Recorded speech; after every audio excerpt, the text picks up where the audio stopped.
Hello, you wonderful people, and welcome to another episode of Not Too Comic Book. This being a show where we talk about TV shows that are adaptations of comic books. For today's episode, I'm going to talk about OnePunch-Man Season 3, Episode 2. A great episode, a lot of really interesting things went down in this episode, so let's break it down.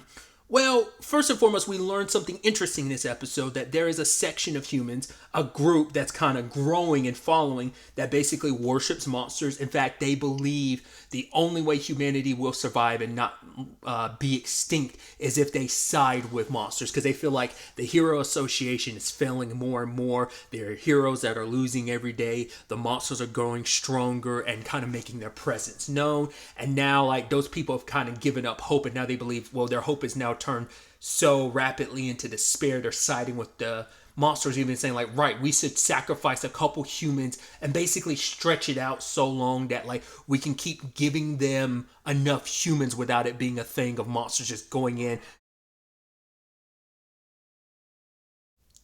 spread out their food source so they don't just try and like gobble up all of humanity at one type of thing. Slow roll it, show their appreciation and worship and satiating the monsters.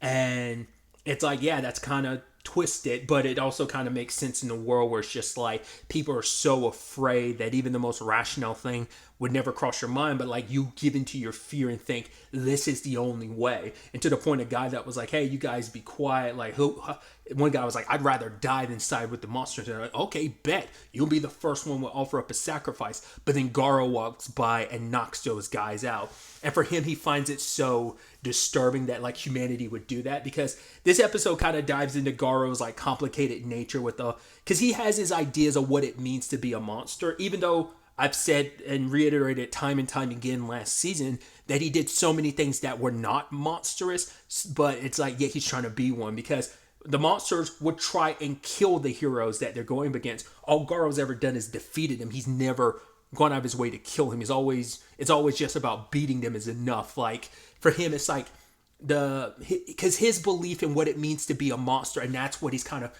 questioning, or rather kind of trying to define, versus what like the monsters believe to be the definition of what a monster is. And that conflict is kind of like comes to a head at the end of the episode, but I'll get to that later. But because he looks at like the world turning upside down the way it is, to the point people, I mean, that's just like real life too, where people use this situation as an excuse to go buck wild and kind of ignore the rules. Like, you know, when something big is going on, people will use that opportunity to loot and destroy just to do it. It's not like you're doing it for the cause. You just wanted to do some stuff, and you're using this thing as like a larger guise to just do what you want to. And he's kind of seeing humanity do that. It's like, even though like you're thinking like the laws don't apply to you, that like robberies have been up and, you know, stuff like that. So he ends up going to a restaurant to eat, and he stuffs his face, which immediately I'm like, do you even have any money on you? Especially the more and more food he's ordering and gobbling down. And then, of course, at the same place would be Saitama, who just finished eating, but then he realizes, crap, I don't have my wallet. He's like, well, what should I do? He's like, well, I could call Genos, but Genos is badly injured, and so he's probably in the process of getting repaired. But then, like, before he was thinking about, like, he legitimately was considering dining and dashing, but he was like, they put out this notice of like, hey, you know, there's a nearby hero, so like no dining and dashing and stuff like that. And now he's nervous because he's like, right, if I try to explain my situation to the waiter, they're just going to assume I'm trying to turn myself in. So he doesn't know what to do about it. He's kind of getting nervous. So when Fubuki comes over, he gets nervous. He's like, I wasn't trying to do anything. And she's like, what are you talking about, Saitama? It's like, I was looking everywhere for you. You're trying to find the hero hunter, right? She's like, right. You're trying to do all this. You don't even know what he looks like, yada, yada, yada. And he's like, oh. He's like, since you're here, hey, I'm going to order an extra side of fries. I figured, I was like, okay, since she's here, Saitama's like, oh, well, cool. I don't have to worry about the money, and I'll get some extra food on top of that. But she's there saying like, right, when you go up against the hero hunter, I'm going to take 70% of the points for that. Because she's like, right, you've risen up to B7 pretty quickly, but if you want to get in the top 5, you know, that's within your reach, but only if you work with me, because she's seeing this as her opportunity to finally fold Saitama finally into like Fubuki's team. And then like he offers her the fries and then she eats one and he's smiling. I immediately knew what that smile was about. She's like, oh, does that mean he's finally willing to listen and stuff like that? He's like, kind of like, okay, more agreeable to the notion of working together. My immediate thought was, which was in the right direction but wasn't 100% accurate, is that the moment she started eating her fries, I was like, oh, Saitama's got her now, because now he's like, you ate one of the fries, that means you were culpable for paying for the meal. Even though it is the effed up thing of she didn't even order the fries and she got a single one, but that's super messed up on Saitama's part. Rather than actually asking her like, "Hey, could you spot me some money?" Like maybe he thought like, "Well, if I ask her to do that, she'll force my hand," because there is a good chance Fubuki would probably try to use that in her favor. It's like, oh, since you want me to pay for this meal, the only way I'll pay for it is if you promise to join my team. So I don't know if Saitama was even thinking that far ahead, but I guess for him, it's like, at least with the Genos of it all, he knows like, well, I'm Genos' master. He's my disciple, even though I don't really do much with it. But it's like, right, me and him have enough of a rapport where I don't feel as bad asking him to do it. Whereas like Fubuki is like, well, we're not close enough for me to feel the need to I don't think Saitama was thinking, like I said previously, deep enough, like, oh, Fubuki's going to ask me something for it. But the fact is that he took that opportunity and went about it the most, like, a roundabout and sleazy way. And I love that the person's like, oh my God, Dine and Dasher. He's like, what are you talking about? I haven't done anything yet. But they weren't even talking about him. They were talking about Garo, who just left. And he's like, oh my God, there's a Dine and Dasher. You take care of that food, Fubuki. I'll handle this. And immediately takes off. And she's like, wait, what? She's like, a single fry is all I had. And it's like, that is so effed up on Saitama's. Once again, I say for the most part he's mobbish, but moments like that made me go, yeah, there's the Reagan. Those are the Reagan bits right there. But this is where the irony comes into place and the hypocrisy. Though, like, Garo had made that whole point about, like, people, like, using this opportunity to commit crimes and stuff like that. He's the one that's, like, dining and dashing and kind of using this opportunity as well. But I guess in his mind, it's like, well, I don't know if it's one of those things where it's like, I'm not going to follow human laws because I'm not a human. I consider myself a monster, which I'm like, oh, it's convenient. Coming in just to eat regular food and not paying for it. It's like, oh, it's convenient. Oh, I mean, I get it. You're a monster all the time, sure. But it's like you go along with certain aspects of human society when it conveniences you, and then you bail out. It's like, oh, I'm a monster. Why would I pay? I'm going to immediately run. But he's also like, oh, probably wasn't the best idea because I haven't fully healed up, plus stuffing my mouth full of all that food. Probably not the best time to try to run a marathon trying to get away. So, but Garo once again is struggling with the whole notion of what it means to be a monster and his notion of it, because he's like, even he was happy to find out that his former master is still alive, but it's also like, because he was told like the only way he'll properly be accepted as a member of the Monster Association is if he brings them the head of a hero.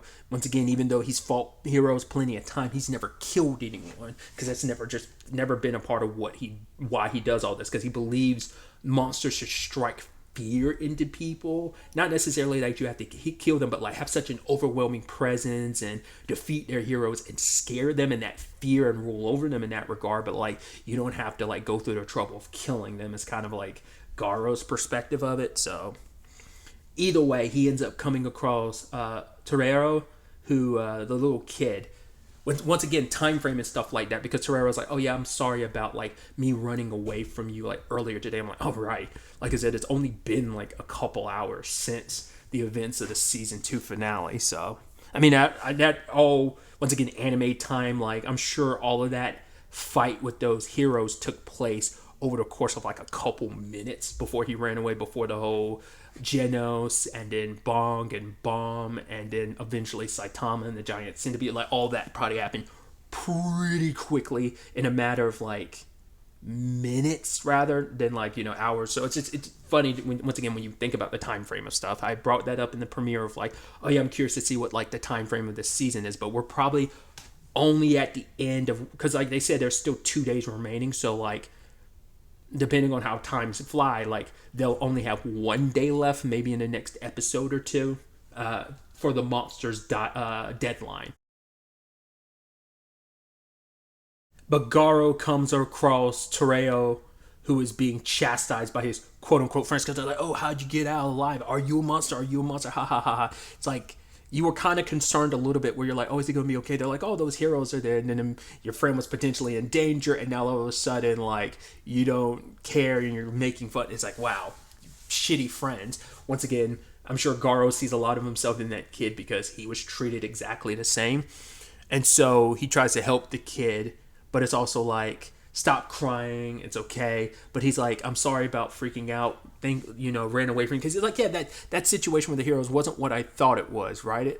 But he was almost like, yo, kid, stop it with all the stuff thinking I'm a hero, I'm a fighter for justice. It kind of makes me sick that you think that. But then immediately Saitama shows up. He was like, hey, you're that dine and dasher. I'm a hero. You shouldn't be doing that. But then he's also like, because your timing was so perfect, I'm actually going to let it slide this time. It was like, I guess for pretense purposes, he had to chastise the guy, but he's also like, don't do that again. But also, it benefited me because you being the Dine and Dasher allowed me to be a Dine and Dasher. So it's all cool, it's all good. But Garo's kind of like, okay, this kid is thinking one thing about me. Monsters are underestimating this hero who apparently it must be a newbie or something, or very small fry, considering the fact is he's not even in this kid's hero guide. And so he tries to go after Saitama, but Saitama was like, hey, I can't be caught with you because you being the Dine and Dasher like might draw attention to me potentially being one. So he accidentally hits the guy and knocks him out. And he's like, oh, crap. And he's like, because at first the guy was like, what's your name? And he's like, Caped Baldy, and the guy's like, what did you say? And he's like, couldn't even hear because like Saitama's so like, it's like, I mean, I guess it also makes sense because heroes are supposed to go by, even though you never hear like Genos, because Genos never brings that up, like his rank and his name and stuff. I guess no one ever asked for it, but it's like, because Saitama up until this point was just calling himself Saitama, but it makes sense because he doesn't have an official hero name for most of the time until like that group of like executives or whatever ended up coming up with him and Genos' name. So it makes sense why he's now saying it. I wonder, because you also have to consider how old that book is, because like a lot of that's probably based on like once you're kind of officially established. Even though Saitama is like rank B7, I think it's also like that kid might have like an older book where a lot of that information is still relevant and pertinent to those heroes. But who knows, like maybe that's an updated book from like, I don't know, like a few months ago. It probably happens that book predates Saitama like becoming a hero, an official part of the Hero Association by like a small amount of time, just for for a jokey bit purpose. That's probably what that is. But either way, and even Saitama was like, because he was like, who are you? He's looking like, wait, you don't know who I am? And the kid was like, no. Which works out for Saitama because he's like, okay, cool, no one knows who I am. He looks in the books, he's like, huh, I'm not even in here. Okay, and he moves on. And he's just kind of like, well, it benefits me because I'm so below the radar, which makes a lot of sense. No one ever takes notice of me. Benefits me in a lot of ways. So I'm like, oh, cool, I'm able to kind of brush this aside. Because Fubuki would be a lot more noticeable because she's more well-known, even though they're literally like only a few ranks apart from each other in the same class. So, but then Tereo kind of wakes Garu up, and it's almost like he doesn't think too much of like he got knocked out, because it gets thrown in his face by those monsters being like, oh, you got knocked out by this nothing hero. I was like, if only you knew. Once again, that's the effed up part of like Saitama gets no respect at all. But Garo probably thinks of like, well, I was in a weakened state, so it doesn't matter. But either way, one of the monsters is King the Ripper, which apparently his whole shtick is like apparently killing and kidnapping kids. We're like, okay, that's dark. I mean, we are talking about monsters that hurt and hunt down and eat humans, but it's like we never see like the truly terrifying side, knowing like, oh, you kidnap a whole bunch of kids. In fact, it's noted that you kidnap and kill kids. It's like, God. I guess it's almost supposed to be like a less dark but still dark take on like Jack the Ripper. I think it's supposed to probably be. Once again, his whole thing was prostitute, so that's why I'm like, it's supposed to be like a less dark but still dark thing. And obviously Tereo like knows exactly who he is and was freaked out to the point he couldn't even move. But these monsters are here to be like, right, you're soft. You got beat by that mediocre hero. You're protecting this kid. You're not one of us. We were supposed to keep an eye on you to see whether you're really cut out for it. And it's like, not. Like, if you really want to be a monster, you need to get rid of your humanity. That's the difference between us. Like, we have no bit of us, even if we might have been human once, we abandon all that to become monsters. That's what it means to be a monster. To cast aside your humanity, to kill and eat humans, or in general just to kill them, but it's like you're doing none of that. So you don't really deserve to be amongst our ranks unless you kill that kid. But he chooses not to. Because Garo, more so than anything, like I said, it's just kind of, I'm going against the grain, but I'm also going to do what I want to. I'm not going to like adhere to what other people, because he finds freedom in being a monster, but even then he's kind of being pigeonholed into, this is what it means to be a monster. You have to be this, where it's like, I'm finding my own definition of what it means to be a monster, because I believed being a monster was one thing, and now I'm being told it's another. But he tells the kid to get up, but the kid's like, I can't, my leg. He's like, no one's going to do anything for you in this world. You got to like get stronger on your own, which, he said that to him last season as well. And it struck a chord with Treo. And so when Garu protects him and sends the kid on his way, he's like, run this time. And obviously, like, I also love like how like it looks now, because like, I don't think it's the same animation studio from last season, but like how it's depicted, like his skills, because obviously it looked more like I think also the characters have like a more of a defined outlining to them, like a clear outlining to their character designs, and you see the same thing in like the water of like Garo's technique, well, Bong's technique if anything, but like there's like this shading outline to it that I don't think was there as much in season 2, because it was just like, it looked like just water, but now it's like there's like dark, heavy like shading outline to it. But I love when he attacked that monster, basically, like, and he kicked it, and then it flew and landed, but its arms were twisted completely, and then it kind of like untwisted its arms, and it's like, cool, I'm ready to attack. So it and the other monster are trying to prove a point, and they're going to try and kill Garo. That's where things end on that front.